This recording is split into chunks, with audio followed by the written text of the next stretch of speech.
આજથી રાહુલ ગાંધી 2 દિવસ ગુજરાતના પ્રવાસે કોંગ્રેસનું નવસર્જન કરવાની તૈયારી. Story report by Chirag Patadia, Ahmedabad. જનનાયક લોકસભાની અંદર પ્રતિપક્ષના નેતા આદરણીય રાહુલજી ગાંધી સરદારની પાવન ભૂમિ પર 2 દિવસ પધારી રહ્યા છે.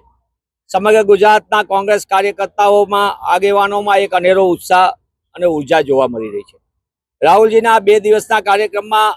રાજીવ ગાંધી ભવન ખાતે જ્યાં આપણે સૌ ઊભા છીએ એ રાજીવ ગાંધી ભવન ખાતે સંગઠનના વિવિધ એટલે કે તાલુકા કક્ષાના નગરના પ્રમુખો તેની સાથે રાહુલજી સંવાદ કરવાના છે. રાહુલજી સેલ ડિપાર્ટમેન્ટના પ્રમુખો અને પોલિટિકલ અફેર્સ કમિટીના વરિષ્ઠ આગેવાનો સાથે ચર્ચા વિચારણા કરીને સંવાદ કરવાના છે. જિલ્લા પ્રમુખ અને શહેર પ્રમુખો સાથે પણ રાહુલજી સંવાદ કરવાના છે. રાહુલજીના સંવાદમાં વન વે કોમ્યુનિકેશન નહીં પણ 2 વે કોમ્યુનિકેશન એટલા માટે કે કાર્યકર્તાના મનમાં શું વાત પડી છે, તાલુકા કક્ષાએ કામ કરતા પ્રમુખના મનમાં કઈ વાત છે, કઈ રીતે વરિષ્ઠ આગેવાનો ઈચ્છી રહ્યા છે આગામી દિવસોની અંદર, આ સમગ્ર બાબતની 7મી માર્ચના આજના દિવસે સમગ્ર ચર્ચા થશે ને એ બેઠકો સંપૂર્ણપણે સંગઠનને કઈ કઈ દિશા નિર્દેશ આપી એ દિશામાં 8મી માર્ચના રોજ રાહુલજી કાર્યકર્તાઓ સાથે સીધો સંવાદ કરવાના છે અને આ સંવાદના માધ્યમથી રાહુલજી કાર્યકર્તાઓને મનની વાત શું છે, એના દિલની વાત શું છે એ કાર્યકર્તાઓની વાત સાંભળવાના છે. અને એની સાથે સાથે રાહુલજી એ પણ કહેશે આગામી દિવસોની અંદર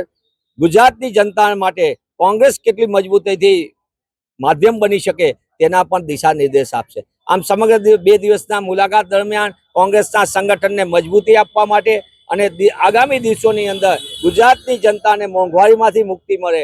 બેરોજગારીમાંથી મુક્તિ મળે, ભ્રષ્ટાચારમાંથી મુક્તિ મળે, ખેડૂત અને ખેતીને બચાવી કેમ શકાય, અવાજ બની શકે બાબતે ગુજરાતના નાગરિકોને કોંગ્રેસના સંગઠનના માધ્યમથી મજબૂતીથી અમે લડી એ દિશાનો પણ સંવાદમાં ઉમેરો થવાનો છે. આમ સમગ્ર દિવસે ગાંધી સરદારની પાવન ભૂમિ ઉપર રાહુલજીને સ્વાગત કરવા માટે પણ અત્યારે અનેરો ઉત્સાહ જોવા મળે છે અને 2 દિવસની આ સતત કાર્યકર્તાઓ સાથેથી લઈને પદાધિકારી જે અમારા જિલ્લા કક્ષાએ તાલુકા કક્ષાએ જેમની જવાબદારી છે પ્રમુખ તરીકે એમની સાથેનો વાર્તાલાપ અને વરિષ્ઠ નેતાઓ સાથેનો સંવાદ, એનાથી કોંગ્રેસને એક નવી દિશા નિર્દેશ મળશે અને કોંગ્રેસને સંગઠનને કેમ મજબૂત કરી શકાય એના માટે રાષ્ટ્રીય નેતૃત્વએ જે નક્કી કર્યું હતું બેલગાવી સંમેલનની અંદર ત્યાંની બેઠકમાં અને એના આધારે એ જ દિશામાં ગુજરાતને સૌથી પ્રથમ તક આપી એના માટે પણ ગુજરાત કોંગ્રેસના કાર્યકર્તા તરીકે અમે ગૌરવ અનુભવીએ છીએ.